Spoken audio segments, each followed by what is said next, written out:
జగన్మోహన్ రెడ్డి పల్నాడు పర్యటనలో భాగంగా జగన్ కాన్వాయ్ కిందే సింగయ్య అనే వ్యక్తి పడి చనిపోయాడని చెప్పేసి టీడీపీ మీడియా ఒక వీడియో రిలీజ్ చేసింది. దాని ప్రకారమే జగన్మోహన్ రెడ్డి మీద ఏటుగా కూడా కేసు నమోదు చేసింది. అయితే ఈరోజు ఆ కేసు విచారించిన హైకోర్టు కాన్వాయ్లో ప్రయాణిస్తున్న వారికి కేసు ఎలా వర్తిస్తుంది అని చెప్పేసి చంద్రబాబు నాయుడు గారిని, ప్రభుత్వాన్ని గట్టిగా అడగడం జరిగింది.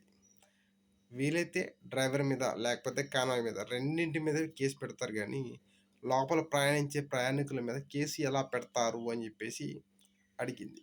అయితే ఈ విషయం చంద్రబాబు నాయుడు గారికి తెలియక కాదు,